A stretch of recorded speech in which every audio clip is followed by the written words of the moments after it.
This is the Spurs POSTCAST, your instant game reaction for the San Antonio Spurs. Part of the Locked On Podcast Network, your team every day. Well, a rival game tonight for your San Antonio Spurs. Perhaps the party company involved, at least on the Dallas side, looking a little bit different than it has in the past. But nonetheless, you go up to their building in the DFW, take care of business. The first of the home and home. You feel pretty good on the car ride 5+ hours back down. Welcome into the Spurs POSTCAST right here on Locked On Spurs, part of the Locked On Podcast Network. Of course, the #1 sports podcast network in the world. He is NBA champion Devin Brown. I'm Casey Viera. A big win tonight for the Spurs. A 3-game win streak on deck after taking care of the Dallas Mavericks tonight, 135-123. Good game, competitive game, entertaining game up there in DFW. A whole lot of offense, for better and I guess for worse, on the other side of things, anchored by Victor Wembanyama, a 29, 11, and 6 night. But the big plays in crunch time going beyond the big fella, my friend, as the Spurs head back home with, a win in a game that they're supposed to win, moving to 35-16 on the year. The first thing I want to say is I want to switch gears a little bit. I want to say, hey, safe travels to all the Spurs fans I saw in the building. That was excellent. Could hear y'all on the television. That was excellent. Now, to the basketball game. Big win for the Spurs. Casey, let's break it down. This is what you'll be talking about. Yeah, the Mavericks are looking, as we know, pretty comatose right now. Anthony Davis trade a couple days ago, and none of the new guys who they acquired were in the building. Well, they might have been in the building. They weren't on the floor. So that was not anything of note, but Cooper Flagg was of note tonight as well. We'll get to him in a minute. But we'll start with what Victor did. By the way, no Luke Cornett tonight. A couple of injuries, and Stephon Castle injury management actually came off the bench. More on that in a minute. Both teams couldn't miss in the first quarter. Spurs go up by 3 after 1, including Vic. Comes out and off the rip, just drilled his first 3 threes. And remember the last time he was in that building, opening night, where he put up that monster 40 piece on the Mavericks, which kind of shook the earth. Ultimately, Spurs go into the break up 11. Victor has 20 points and 6 rebounds at the break, and they shoot 54% from the field. They knock down 40% of their threes. They win the rebounding margin. They're looking pretty good. But Dallas, they're scrapping, and Cooper Flagg got going a little bit, and ultimately they pull their way back within 3. The Mavericks do at 99-96 through 3 quarters of play. In the fourth quarter, it got good. Spurs had a few chances to pull away, and they just couldn't do it. They're up by 7 early in the first, a couple times early in the fourth quarter, and had chances to make it 9, make it 10. And Dallas took advantage of it. And it gets all the way down to the 4-minute mark, 4:08 to be exact. Naji Marshall hits a bucket here, and it's all of a sudden a 120-119 game at that point. But much like we saw in Utah a couple weeks ago, where everyone's like, you're playing down to these guys, and the Spurs end the game on like a 17-0 run, whatever it was. They do the same thing tonight. Close the game after Dallas got it to 1 on a 15-4 run. Castle, big threes. Victor, big block. Fox, another big 3. And ultimately, after that 15-4 run in the final 4 minutes, they win the game 135-123. Mentioned Vic's line of that 29, 11, and 6. Harrison Barnes, he had 19, 5 of 7 from 3. Fox, 17 and 7. Cooper Flagg and Naji Marshall on the other side, each with 32 points in the defeat for the Mavericks. Everything they needed to do. You knew in a rivalry type game, the Mavericks were going to battle back in some capacity. They did. Cooper Flagg continues to just look fantastic. But the Spurs look that much better, and they leave town with a good win tonight. Yeah, they did. And, some of the things that you like with San Antonio was the ball movement, the player movement, guys making the correct basketball plays. I'll tell you what that leads to. 17 threes, 50% from the field all game. You'll take that all day long. 50 rebounds, Casey. 34 assists, 60 points in the paint. All right. But the most impressive thing was the 22 of the 25 from the free throw line. That's what I really liked. They did it, had better concentration in that fourth quarter, got into the bonus. Mavs were on a run. But the fact that they were in the bonus with about 5 or 6 minutes to go in the game, you can pull those games out on the road every time. That's what the Spurs were able to do. You hit on some good points there. Harrison Barnes found his stroke again. De'Aaron Fox was, kind of up and down, looking for that 900th career 3. Congratulations on that, by the way. And then once he hit that one, he hit a couple of more. But Steph Castle, 1 of 3 from the 3, but that one was a huge one, and they really needed that. So he was good. Dylan Harper was good again. Just everybody contributing. So if you're Coach Mitch, you really look at this as the blueprint for this basketball team moving forward. I know it's the NBA. You want to have this every night, but this is a good start, and it was a good road win. Yeah, that Castle three was in response, immediate response to that Naji Marshall bucket that made it 120, 119. Stephon Castle was solid tonight, 21 minutes off the bench. 7 players collectively hit double-figure scoring tonight for the Spurs. But let's go back to the one that we haven't really talked about in a very complimentary fashion in recent weeks. The elder statesman of the Spurs, if you will, shows up and really the X factor tonight. It's time to reveal who made the biggest under-the-radar impact with today's X Factor. Sean Elliott found his soul once again. He had gone missing after had no reason to cheer about Mr. 100, a.k.a. Harrison Barnes. 5 triples in the victory. We've seen him kind of jockey back and forth after he got benched, went back in the starting lineup because of injury, back to the bench. Castle, minutes management. He's to the bench. Barnes back in the starting lineup. Maybe that was the type of thing that he needed a little bit. Just kind of that brief little change of pace aspect of it. You know, some players need that because sometimes players need that, I should say. But whatever it was, this is the second time in the last 4 games that we've seen Barnes hit 3+ threes. And I think that had only happened, I got to double check, but I think over the past 6 weeks that it hadn't happened at all. Right. Or at least once 3+ threes. But he looked good tonight, and it kind of goes back to what we've been saying all along with this team. It looks infinitely better when there's something consistent going on from the 3-point line, and big testament to him for him to that tonight. Yeah. So, different nights, you have Devin hitting threes, you have Juju hitting threes, but tonight it was Harrison Barnes. And what that does, it just opens everything up. I've said that before. And so for him to be able to find it, I'm trying to, be on the same page with you as far as what contributed to that. Jacob and Sean weren't stuffing themselves with some of the local treats there in the arena. I don't know what it was. I don't know if Harrison Barnes likes playing in that arena. I don't know what it is, but he got it going tonight. He was big when they needed him, and it's good to see him 5 of 7, right, from the 3? 5 of 7, yes. 5 of 7, yeah. It was good to see him getting that outside shot going again.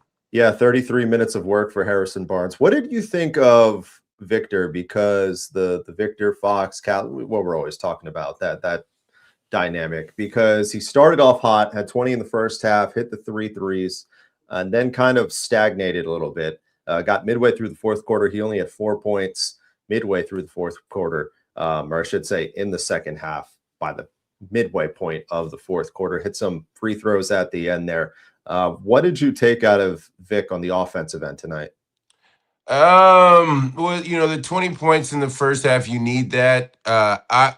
Personally, I think if I had to put my coach's hat on, and he misses a couple of outside shots, and Mitch, he did a couple of times. He drew some plays up for him, but you have to realize that they were doubling him on the catch. So now when he gets it out of his hands, the Spurs have been talked to enough. The guards and the other guys know that they have to make a play on the backside. Don't rely on Vic. And I think that's what you saw in the second half is you just saw other guys making plays for others. And as a Spurs guy that's been in the system, that's what you want to do. So I'm not going to say that, he slowed down. It's just that Dallas's in-game adjustments made him realize that his teammates were wide open, and he did a good job finding them. Well, especially when they're hitting at a reasonable clip like Harrison Barnes was tonight. Collectively, what was the 40%? I dropped my notes. Let me go get them. 40% from the field tonight, or from 3, 41% from the field. Yeah, you take it. Take it. Yeah, and see what happens is like when the Spurs go bad, right? Some of the other guys aren't hitting their shots, so then Victor will try and take it on himself, and then that's when it starts snowballing. But you didn't see that tonight because it's a make shot league, and when they make shots, it's a big difference. That it is. On a victorious Thursday, it was for San Antonio tonight, 135-123 victors over the rival Mavericks up there in the DFW on a Thursday, a trade deadline Thursday, that the Spurs were one of three teams did not make a move this week. Not one. They, the Rockets, and the Miami Heat. None of the three making a move. Coming up on the other side of the break, we'll talk about that a little bit more, whether if that was the right move. And one Spur who we thought was going to get moved, turns out that he wasn't. Jeremy Sochan, for now, at least. Got that for you coming up on the other side of the break right here on the Spurs postcast on Locked On Spurs, following a victory tonight for San Antonio Silver and Black to move to 35-16, most wins that they've had since the 18-19 season. But before we get to all that trade deadline talk, we step aside to talk about a few of our friends who help in driving this program.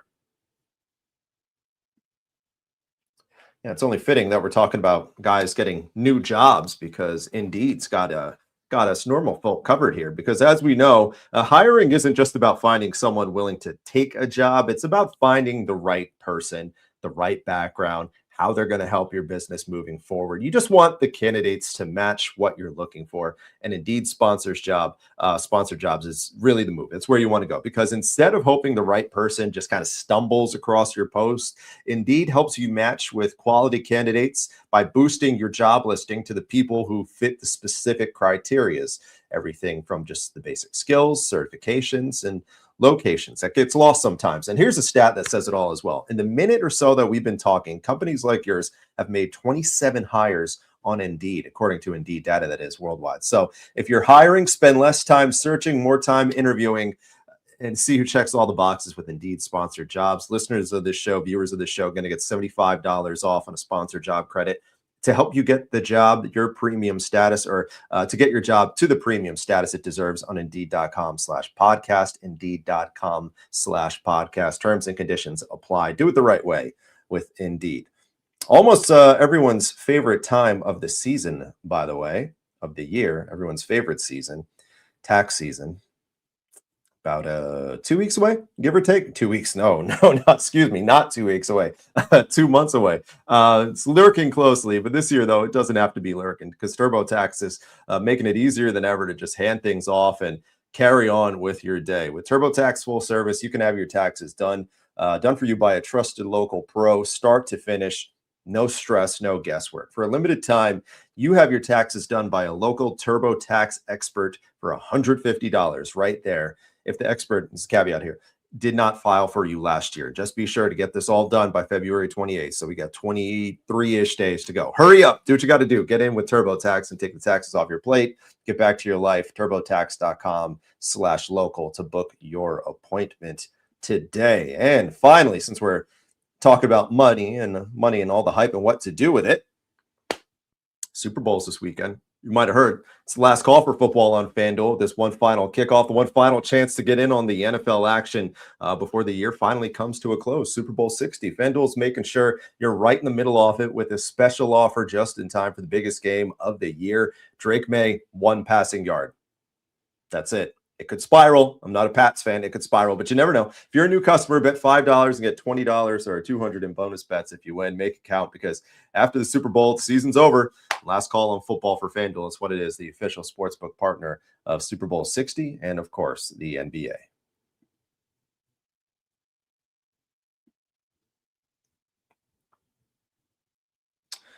NBA trade deadline coming, NBA trade deadline going. A lot of notable moves around. None particularly crazy happening day of, but we know the Anthony Davises of the world, Trae Young a few weeks ago, the James Harden Garland swap, all this flashy stuff. Spurs were involved in the thick of it last year with getting De'Aaron Fox at the deadline and not doing a single thing at all in any capacity this year. Okay, touche. Two aspects we'll talk about here. First, I guess I'll ask you, should they have done something? Were you surprised they didn't do anything today? Let me say this, with them being, second in the West and so young, knowing that, you can do something once the season's over. I think they're rewarding this team, and they want to see what kind of fight they have in them, and how this thing goes. So I'm not surprised they didn't move anybody. I'm not surprised that, because it is Giannis. Giannis is Giannis, but you just, Casey, you just never know what Milwaukee actually was asking for. If I could find Right. that out, I wish I could. Right. But they're gonna roll with what they have, and the whole Jeremy Sohan thing. Like I said, as long as he's not causing a distraction, it is what it is. You'll see where the market is at the end of the year. Right now, he's still here. Although we have some questions about tonight, but it is what it is. So overall, I think they're just rewarding these guys, and they want to see how they're going to handle this playoff run. Mm-hmm. I think that they were in a spot where they probably should have been a little bit more aggressive, Okay. because not in the sense of going out and getting Giannis, but in the sense of going out and trying to fill a void with what they're missing, because they have expiring contracts. I don't think they were going to move Harrison Barnes, but Kelly Olynyk is a notable contract in an expiring year, that in all likelihood he's not going to be back here anyways. So if you can attach some sort of draft compensation to him, why not go out and try to fill a void and get another shooter, get a little more depth on that front? So I was a little bit surprised on that front, and I think that would have helped on nights not like tonight when they're shooting the ball really well and they hit 40% of the threes. It seems a little bit more of a moot point. Not the end of the world. I think kind of the same thing as you, though. They like what, and the expression drives me crazy because it's been around here forever. They like what they have. But the thing is, generally speaking, that phrase comes from good times when they say they like what they have. The past few years, it drove people nuts because they shouldn't have liked what they have because they didn't have a whole lot. Right. But now that they do have something, especially given this time last year, they made the big move, the home run move. I'm fine with them being patient. But let's go back to the Sochan thing. Okay. Because I think what him not getting moved suggested to us, it suggested a few things. There was no market. I don't think they would have had to attach draft capital to move him because he was an expiring year anyways. If it was just a contract that they were trying to unload, he was done at the end of the year anyways. So that to me at least doesn't speak to, they would have to separate with draft capital just to get rid of him. I think this was just kind of a continuation of something that we've seen since the summer. They didn't offer him the extension, and they probably planted the seeds then and there. And they said, we'll start looking to try and find you a new home. If it doesn't work out during the regular season, his people were saying that probably at the start of the year. The second the Spurs said, if you want an extension, well, you're going to have to work for it. But right now we're not leaning that direction anyways. So we'll figure something out here. And come February, whether you're here or not, I don't know. But it doesn't seem like the time here is going to be much longer. What I hope for now is that it is exactly that, though. Because you're still looking at a 22-year-old kid, the prime of his career. If there's no intent to play him, and I did not see him, and I don't know it officially, so this is me just going off what I saw or potentially didn't see. I didn't see Jeremy on the bench tonight. So that would suggest that maybe they are trending the buyout direction, which I think is the good move. He's a 22-year-old kid, and he still has a lot to play for, and a lot. If he can get to a situation where he can show that he can earn that next contract, I think that's beneficial for him. So I hope they do him. I hope they do him a solid on that front. And I'm not particularly surprised, man, to see them not get much, not any trade value for him. I'm not surprised because they haven't really, neither they or Sohan himself have really shown any reason, any stock into it, Yeah, I mean, some of these top teams, to plug in a guy like that, it's got to be the right fit, and that's all you're looking for if you're Jeremy, is the right fit. And yes, like you're saying, show what you can do. There must not have been a market because there was no trade or anything. So at this point, all he can do is stay ready. Him and his agent will handle it. But yeah, as far as, like I said, you can't really score a whole lot of points when you're in street clothes, or Casey, and this not at the arena. So I don't know what's going on there, but like I said, with this team and the chemistry that they have, you really don't want to disrupt anything right now. So the Spurs will be very diligent about that. Yeah, I agree. And I don't like you said before, I don't think he's necessarily been a disruptor, so which is a good thing, because if you're an early 20-something-year-old kid like that trying to find your way in the league, it's you're in no place. You're hearing from people, if you're a fringe player at that point, like he's been, you have the wrong people talking to you if they're saying that go be a disruptor, man, because he could be overseas just like that this time next year from the way it works. Hopefully that's not the case, because Jeremy's been a pun intended, a very colorful character here. For the most part, he largely seems like a nice guy. So hopefully he gets another crack at it and doesn't come at the trade deadline, at least traded to another team, but maybe the buyout happens and they cross paths down the road next time. We'll see. A guy who we know is not going to get traded anytime soon, our player of the game tonight.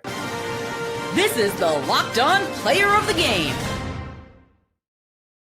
2 trips to Dallas for Victor Wembanyama this year, 2 very successful ones, and doing it in convincing fashion. Our player of the game tonight, 29, 11, 6. Didn't even mention the 2 steals, 3 blocks, 5 of 9 from 3. A little bit of everything from the big fella. Yeah, big fella was awesome tonight. I think the most impressive thing, he was shooting it well, but that Carter Bryant alley-oop to him, Carter just throwing it up and him going to the moon to get it. That was very impressive. Capped off his night. But he was great. That's what Victor is. Everybody knows it. He showed it again tonight, and he had a big game. Damn near killed his teammate Stephon Castle with that alley-oop attempt at the end. Pretty sure Mitch doesn't want to see that at this point. I mean, compare that with Castle just having just insane athletic ability, nearly smacking himself on the side of the backboard and then landing awkwardly. I mean, missed with a win already in check. I mean, Mitch Johnson didn't express it, but must have lost his mind on the inside, man.